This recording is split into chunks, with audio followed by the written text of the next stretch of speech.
Saya minta kepada ustadz-ustadz seperti Abdul Somad, tolong hentikan membuat fatwa-fatwa yang justru memancing orang untuk melakukan aksi-aksi seperti yang terjadi di Bandung hari ini. Mohon hentikan itu. Anda kalau memang betul-betul menjadi ustadz, ajarkan kesejukan kepada umat. Jangan giring umat kepada aksi-aksi untuk melakukan kekerasan atas nama agama. Saya minta hentikan semua ini sebelum Anda sendiri kemudian menyesal karena Islam ini akan terpuruk karena fatwa-fatwa yang Anda keluarkan itu. Ustadz, ulama yang selalu bicara soal keindahan surga, menyamakan antara perempuan cantik dengan bidadari. Menteri Agama kayaknya perlu mengubah cara pikir para ulama atau ustadz yang ada di Indonesia gitu. Karena kalau mereka bicara soal surga-surga terus gitu ya, jangan-jangan itu membangkitkan semangat orang lain untuk melakukan aksi-aksi yang jalan pintas kayak gini gitu.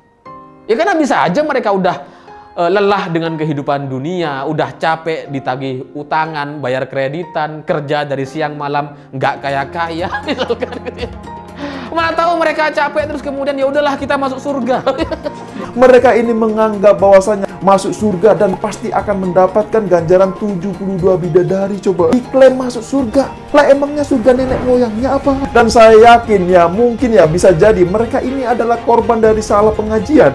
Aksi itu hampir selalu terjadi di lingkungan kantor kepolisian atau gereja. Lantas siapa yang disebut sebagai kaum kafir ini? Kita bisa simpulkan bahwa yang mereka anggap sebagai musuh adalah umat Kristen dan kepolisian. Sehingga berharap mereka langsung masuk surga dan langsung bisa melampiaskan syahwat mereka dengan para bidadari yang disediakan Allah bagi para pejuang. Identitas pelaku adalah Agus Sujarno atau yang biasa dikenal dengan Agus Muslim.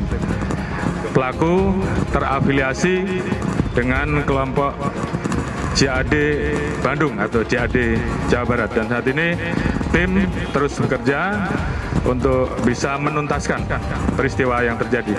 Ada kejadian memilukan yang dilakukan oleh gerombolan otak cingkrang. Ada kelompok yang mendukung terjadinya kejadian tersebut, dan jangan lupa ada ideolog atau motivator yang memberikan mereka keyakinan bahwa tindakannya benar dan sesuai dengan hukum agama. Ini harus dihentikan cangkemnya. Jangan lagi memberi kesempatan para penceramah yang menjadi motivator atau memberi keyakinan bahwa bertindak konyol itu bisa dapat stempel surga. Ini yang paling ngaco. Mereka berpikir dengan kita menaruhkan label gereja di situ, mereka beranggapan kita ingin memurtadkan mereka. Mereka beranggapan kita ingin mengkristenkan mereka. Yang berbaur kekristenan apapun itu, walaupun itu hanya sekedar tulisan, sangat mereka tidak senang. Apapun bentuknya yang berbaur kekristenan.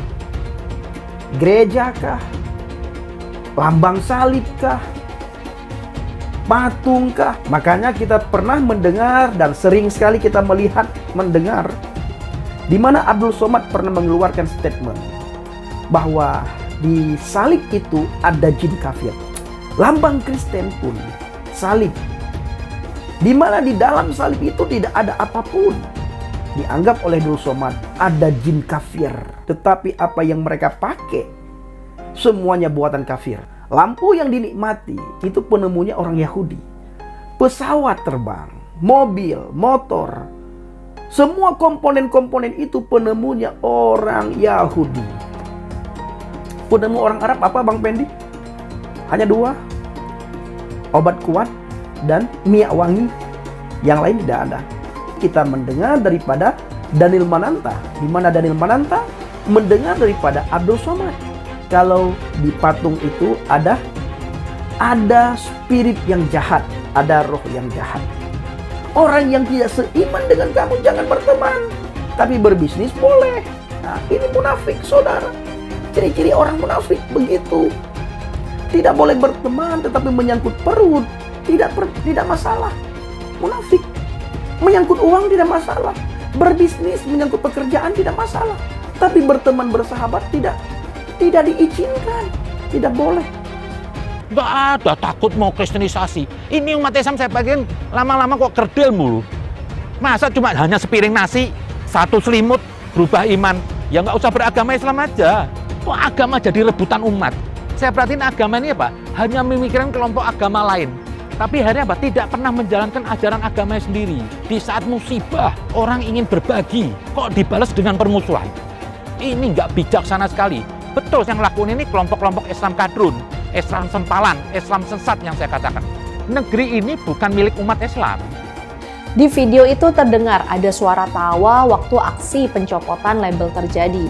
Mereka menyebarkan berita bohong kalau ada misionaris Kristen yang berpura-pura memberi bantuan kemanusiaan padahal sedang melakukan kristenisasi. Ironisnya, peneliti Kemenak menemukan justru yang banyak terjadi adalah pindahnya warga non-muslim menjadi muslim.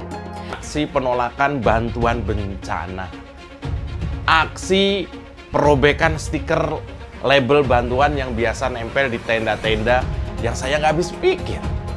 Apa masalahnya kadrun-kadrun ini? Ada stiker label bantuan kok panas kelojotan. Apakah ritual intoleran tiap Desember selain reuni di Monas, sweeping baju Santa, sekarang ditambah robek stiker? Itu mau ditolong tadi, tunggu dulu, itu lihat yang nolong kayak gitu, jangan yang nggak mau, haram, kafir, kira-kira begitu. Kampret-kampret ini masih banyak di luar sana. Yaitu kalau ada kejadian kemanusiaan, tetap aja yang ada di otaknya adalah cuma kami yang suci bersih, kalian semua adalah calon penghuni neraka.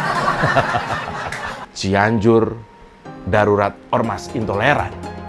Kita ringankan dengan bantuan bagi para korban bencana. Sekaligus kita lawan segala bentuk intoleran di Nusantara ini. Pemerintah harus turun tangan, coy. Serius. Mengawal semua bantuan dan relawan kemanusiaan. Masa iya? Mau bantu saudara yang sedang tertimpa musibah saja, kami harus melawan ormas intoleran dulu. Ini menyelamatkan Cianjur dari bencana atau menyelamatkan Cianjur dari ormas intoleran? Ini aparat kemana? Sudah sedemikian nggak berdayakah di Cianjur? Apa perlu bapak-bapak dari Densus 88 yang turun tangan? Miris, merisaukan bantuan yang ada di daerah Cianjur pelosok dipasok oleh gereja-gereja. Pembongkaran. Hancurkan.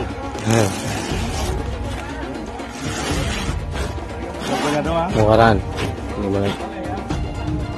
Iya.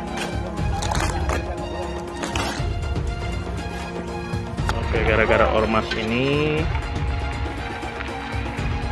yang dicopot, ada tulisan gerejanya di sini ya, kan keluar titik-titik tuh di situ tuh, jadi bocor ya. Ini semua sama tuh, ditambah pakai terpal, pada bocor semua. Ini gara-gara satu oknum ormas, bukan warga ya, dan mengatasnamakan agama. Harusnya agama Islam itu toleransi dalam bocor. Tolong yang ormas gak jelas agama, menjual agama, tolong mengerti kami. Sayangnya di Cianjur ada oknum-oknum yang melihat bantuan itu masih dari isu SARA. Mereka mencopot label-label gereja dari bantuan tenda-tenda yang sudah dipasang dan dipakai oleh pengungsi. Ada yang merobek dan membuat cacat bantuan kemanusiaan dengan alasan isu SARA. Kelakuan garis itu juga menyusahkan pengungsi. Akibat dicopot paksa, tenda-tenda itu cacat dan bocor. Ada video yang beredar, warga yang kesal karena tenda itu bocor sehingga harus dilapisi lagi dengan terpal. Apa pengaruhnya label tenda terhadap keimanan seseorang? Selemah itukah iman Islam kalian sehingga takut hanya pada label di tenda? Memang ini tuduhan khas kelompok kadrun. Melihat simbol plus dianggap salib dan dianggap Kristenisasi. Kalau hanya masuk rumah ibadah lain bisa ganti agama, maka orang Hindu bisa bertambah berlipat-lipat. Kenapa? Ya karena para turis, baik yang di dalam negeri ataupun yang di luar negeri, wisata kebalikan masuk keluar pura. Ini apalagi di Cianjur, cuma label sebuah tenda. Masa langsung luntur Islamnya dan mau masuk Kristen? Ada-ada saja. Pernyataan dari VJ Daniel yang mengatakan dia setuju dengan pernyataan UAS yang mengatakan setiap melihat salib itu selalu melihat setan dan jin kafir. Dan tiba-tiba VJ Daniel mengatakan bahwa saya setuju dengan pernyataan UAS karena memang di salib itu ada unclean spirit. Ya, di salib itu ada setan, di salib itu ada jin kafir, bahkan UAS pernah dilaporkan. Makanya ketika VJ Daniel setuju bahwa di salib itu ada setan dan jin kafir, apakah VJ Daniel juga setuju bahwa Yesus itu adalah setan dan jin kafir? Ini mungkin sebuah kejutan kali. Ternyata gue juga setuju sama UAS soal ini.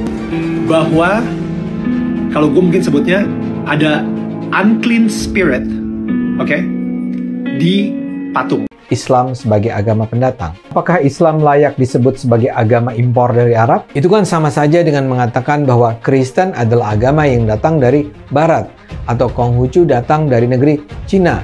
Jadi kenapa pula harus dibantah? Agama Islam sampai ke Indonesia melalui serangkaian perantara. Islam adalah agama impor yang penerapannya di Indonesia harus disesuaikan dengan kondisi dan situasi setempat. Ketika sekarang Sang Menteri Agama mengingatkan masyarakat bahwa apa yang kita kenal sekarang sebagai Islam adalah Islam yang datang dari Arab, mereka panik.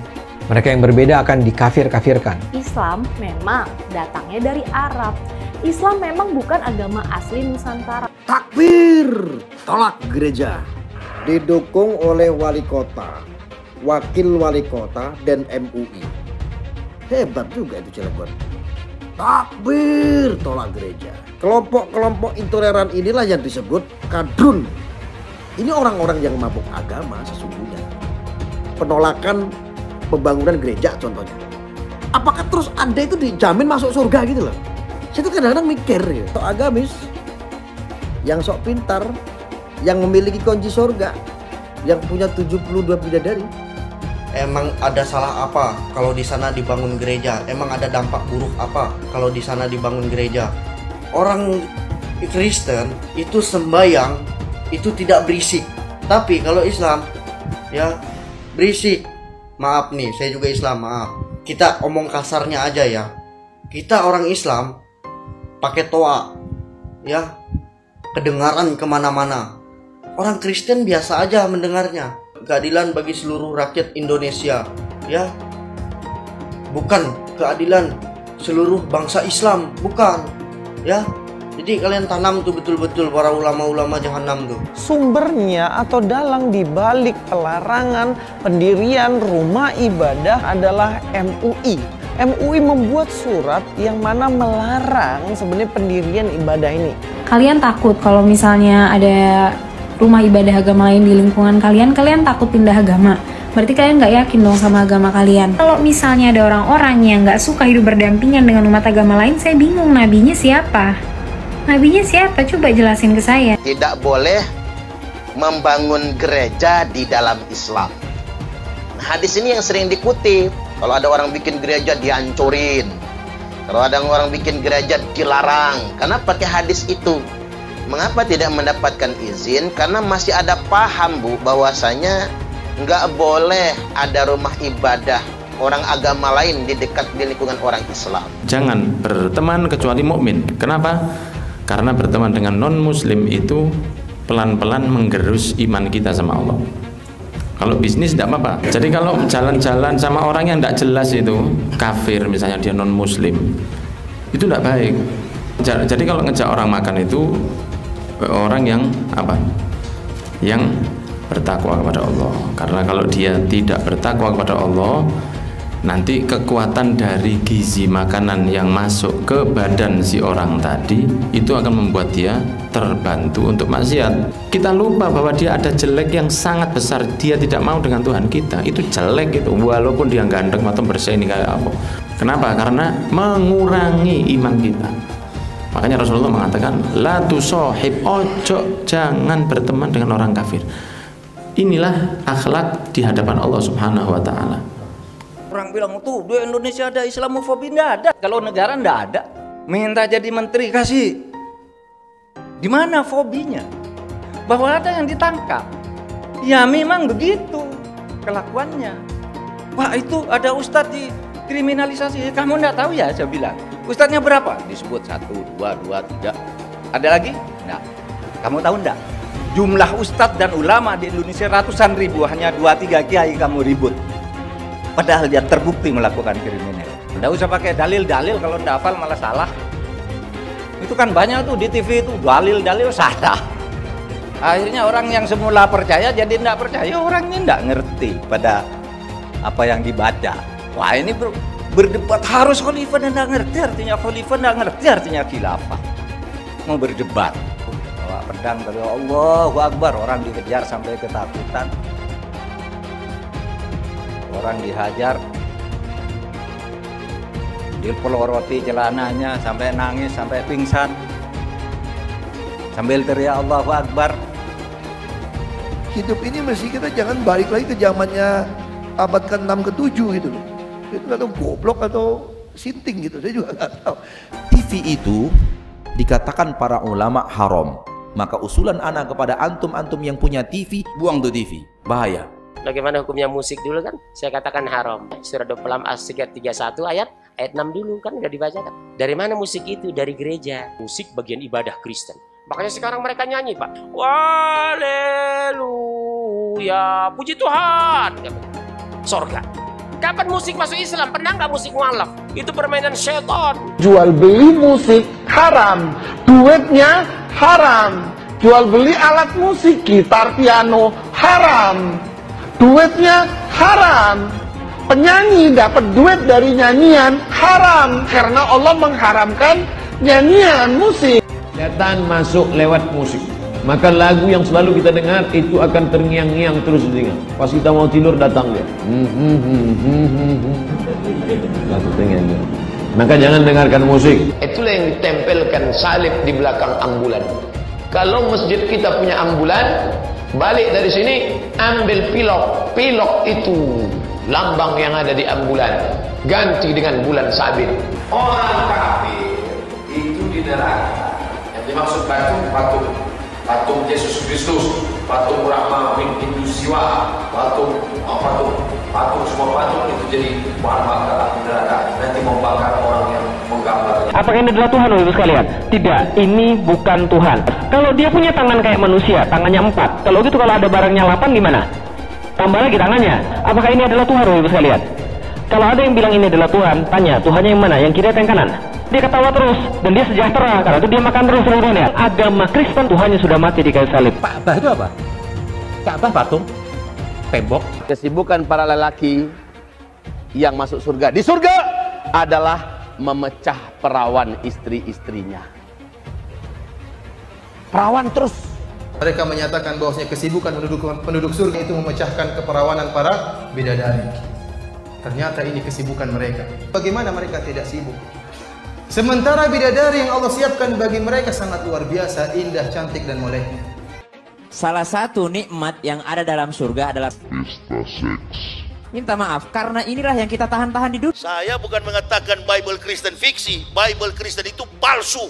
Biar jenderal 100 bintang. Kalau kafir kau ke neraka. Tidak ada urusan. Pancasila Soekarno, ketuhanan ada di pantat. Anak Tuhan dari mana? Kalau Yesus anak Tuhan, bidangnya siapa? Besok di seluruh wilayah Indonesia kami katakan dalam. Karena di salib itu ada jin kafir. Karena di salib itu ada jin kafir. Karena di salib itu ada jin kafir. Haleluya. Kepalanya ke kiri apa ke kanan? Kepalanya ke kiri apa ke kanan? Tetap percaya salib itu lambang mulia, bukan jin. Kok ketawa? Aku nggak nyindir siapa-siapa loh. Jarang, saya belum pernah nengok Cina kerasukan setan. Pernah tak Ahok itu kerasukan setan? Enggak, setannya enggak. Karena sesama setan kita orang saling menggoda. Saya nggak pernah mundur untuk kebenaran, keadilan, kejujuran, dan peri kemanusiaan. Gue nggak pernah mundur. Dan gue nggak pernah takut juga sama lu. Siapapun yang rasis, gue akan hadapin. Gue bilang. Karena rasis itu tidak berperi kemanusiaan. Sama saya ditanya dulu kan, kamu nyesel nggak statement kamu di Pulau Seribu sehingga masih masuk penjara? Tidak pernah nyesel. Karena saya mengatakan kebenaran. Hai semua, dengan saya Jonas Leong. Terima kasih banyak buat kalian, penonton setia yang selalu menonton di channel ini. Saya secara personal sangat menghargai waktu kalian. Dan saya sudah menganggap kalian sebagai family karena kalian selalu support di channel ini. Bagi kalian yang selalu menuliskan opini kalian di kolom komen, saya baca komen kalian satu persatu. Saya baca komen kalian untuk mengetahui opini kalian, tanggapan kalian, dan masukan kalian sangat berguna untuk video selanjutnya. Terima kasih banyak buat kalian yang selalu menekan tombol like di awal video. Video seperti ini membutuhkan waktu dan juga research. Dan ini semua gratis untuk kalian. Jadi pastikan kalian menekan tombol like-nya, supaya saya mengetahui kalian menyukai konten yang saya bagikan. Terjadi di Polsek Astana Anyar di Bandung, saya minta kepada ustadz-ustadz seperti Abdul Somad, tolong hentikan membuat fatwa-fatwa yang justru memancing orang untuk ingin membinasakan orang lain. Apapun ajaran Anda, apapun tafsir yang Anda pegang, tolong jangan giring kami kepada arah kebencian, caci maki, kekerasan yang justru ingin memberikan kebinasaan-kebinasaan kepada orang lain. Anda kalau memang betul-betul menjadi ustadz, ajarkan kesejukan kepada umat. Jangan giring umat kepada aksi-aksi untuk melakukan kekerasan atas nama agama. Saya minta hentikan semua ini sebelum Anda sendiri kemudian menyesal karena Islam ini akan terpuruk karena fatwa-fatwa yang Anda keluarkan itu. Betul-betul ini akan menggiring umat kepada arah perpecahan dan pertikaian. Jangan kemudian atas nama tafsir-tafsir Anda sendiri, kemudian Anda memberikan anjuran-anjuran dan memberi penegas, legalisir terhadap umat untuk melakukan aksi-aksi seperti yang terjadi di Bandung hari ini. Mohon hentikan itu kalau Anda memang mengaku sebagai seorang pendakwah Islam. Ada satu berita konyol dan lucu yang dilakukan sama salah seorang kadrun di Bandung dengan cara melakukan aksi menyerang kantor kepolisian dan kemudian mengakhiri hidup. Ini terus terang aneh bagi saya gitu, karena biasanya aksi-aksi semacam ini itu muncul jelang momen tertentu gitu, jelang hari Natal misalkan gitu. Ini lucu ini. Dan bagi saya gitu ya, untuk kita merespon aksi-aksi yang semacam ini, itu emang harus ditertawakan gitu. Emang harus dicari lucu-lucunya kayak gimana gitu, karena itulah cara kita melawan kelompok-kelompok radikal. Karena hanya dengan tertawa, hanya dengan mencari lucu-lucunya itulah yang akhirnya akan membuat otak mereka itu bisa bekerja dengan normal. Ya karena kalau logika manusia sudah mentok gitu ya, sudah nggak berjalan waras, udah nggak berjalan normal seperti biasanya, itu biasanya jadi nggak bisa ketawa.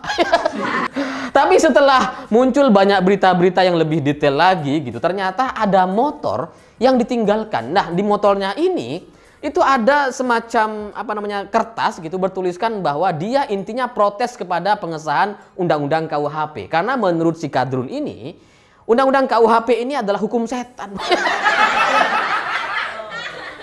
Padahal KUHP ini dibuat sama manusia loh, sama orang-orang DPR, sama pemerintah. Dan itu sudah dirancang selama puluhan tahun yang lalu. Dia bilang dibuat setan. Kalau setan gak ikut-ikutan malah disalahkan. Jadi ya harus kita tertawakan aja gitu, supaya ini menjadi bentuk perlawanan kita kepada kelompok khilafah atau kelompok kadrun-kadrunista yang ada di Indonesia. Dan saya sudah ada beberapa poin-poin lucunya. Ya karena ketika saya melihat ada foto motor yang masih bagus, masih kinclong, nggak kenapa-kenapa, nggak ikut kena percikan-percikan gitu ya, bahkan masih ada kertasnya di depan yang pada intinya dia memprotes KUHP gitu ya. Ini saya jadi bertanya-tanya, kenapa si motor ini nggak ikut rusak? Ya karena akhirnya kan siapa yang mau pakai gitu? Oh mungkin si kadrun ini berpikir bahwa motor ini itu motor buatan kafir. Jadi nggak bisa diajak dia, udah biarin kamu di luar ya. Produk kafir soalnya gitu. Kalau dia datang pakai onta, mungkin diajak masuk ke dalam. Marah terus, demo-demo juga marah-marah. Itu menunjukkan bahwa akal mereka, logikanya tuh udah nggak jalan. Makanya kita harus melawan dengan menertawakan. Cari sisi lucunya gitu. Dengan harapan kalau ada kadrun-kadrunista yang mendengar ada sahabatnya melakukan aksi-aksi semacam ini dan kemudian kita tertawakan, kita ejek-ejekin gitu ya. Ya kita harap dia bisa waras gitu akhirnya gitu. Calon-calon ini akhirnya bisa berpikir ulang gitu. Kalau dia ingin melakukan hal yang sama, ini nanti ditertawakan, kan malu. Akhirnya mereka nggak jadi gitu ya. Ya syukur-syukur jadi waras semua gitu. Dan di luar itu, kepada kelompok kadrun-kadrunista yang masih hidup hari ini gitu ya, yang masih terus dengan doktrin-doktrin khilafahnya, yang seolah-olah hanya bicara soal surga-surga saja gitu ya. Ini saya terus terang heran gitu, kenapa kelompok mereka ini ada dan eksis gitu. Karena ketika mereka hidup hari ini di bumi Indonesia, yang mereka selalu bicarakan soal surga, surga, surga, surga. Seolah-olah mereka itu buru-buru sekali pengen ke surga. Makanya kemudian ada beberapa orang di antara mereka sampai melakukan aksi gitu. Karena saking buru-burunya. Buru-buru pengen masuk surga gitu, tapi jalannya jalan pintas. Ini mau ngapain gitu? Di surga juga mau ngapain? Demo dan nasi bungkus kan cuma kenikmatan dunia gitu, nggak ada di surga gitu. Jadi mereka ini buru-buru pengen masuk surga itu apa alasannya gitu? Sementara surganya sendiri kan masih belum dibuka. Karena surga itu kan nunggu nanti setelah hari kiamat kita dibangkitkan bersama-sama, baru kemudian setelah itu masuk surga gitu. Ini surganya masih belum dibuka, dia tapi udah buru-buru. Itulah kadrun-kadrunista di Indonesia. Dan kemudian yang aneh juga bagi saya, kenapa si kadrun ini menyerang kantor kepolisian gitu. Dan kemudian protesnya tentang KUHP. Apa alasannya? Apa hubungannya gitu? Polisi kan nggak bikin KUHP, yang bikin kan DPR. Kenapa dia nyerang polisi? Kan nggak ada hubungannya gitu. Ya tapi ya itulah kadrun sekali lagi. Emang bego-bego. Orang yang nggak ikut-ikutan ikut disalah-salahkan. Kalau dia berimajinasi soal bidadari, katanya bisa dilayani 72 bidadari. Imajinasi liar terkait ustadz, ulama yang selalu bicara soal keindahan surga. Dengan kemudian membandingkannya, memberikan sebuah imajinasi tentang apa yang terjadi di dunia, menyamakan antara perempuan cantik dengan bidadari. Ini adalah sebuah kesalahan berpikir yang sangat-sangat tidak islami. Ya masa bidadari disamakan sama perempuan? Lawang makhluknya aja makhluk yang berbeda. Malaikat, bidadari, manusia beda. Ya masa kita berharap bidadari itu secara bentuk dan konstruksi lubang-lubangnya jadi sama? Kan nggak bisa. Kalau makhluk yang berbeda. Nah, banyak dari ustadz, banyak dari kadrun-kadrunista, mereka terlalu sibuk bicara soal surga, surga, surga. Padahal setelah dunia itu masih ada alam barzah loh. Dan nunggunya masih lama. Sampai kiamat, dan kita belum tahu kiamat kapan kan? Ya emang lebih dekat, semakin dekat. Tapi kita juga belum tahu gitu. Jadi buat kalian gitu ya, kadrun-kadrunista yang buru-buru pengen masuk surga, yang padahal surganya juga masih belum buka gitu ya. Dan setelah alam dunia juga sebenarnya bukan langsung ke alam akhirat, masih di alam barzah, dan kita masih menunggu hari kiamat itu gitu ya. Ini kalian ngapain buru-buru? Kenapa nggak tunggu aja sih? Hidup normal biasanya aja gitu. Ya karena sesuatu yang dipaksakan, sesuatu yang dilakukan terburu-buru dan jalan pintas, itu biasanya nggak sempurna. Nah sama seperti orang-orang yang mengakhiri hidupnya seperti kadrun-kadrun ini gitu. Yang memilih menyerang kantor kepolisian, berharap bisa masuk surga, tapi pada akhirnya dia masuk neraka. Kalau Tuhan mau kamu di surga, ya kamu di surga. Kalau Tuhan mau kamu di neraka, ya di neraka gitu. Menjadi Tuhan kepada dirinya sendiri gitu. Tapi kadrun emang gak gitu. Menjadi Tuhan kepada banyak orang. Oh kamu kafir, kamu masuk neraka. Kadrun.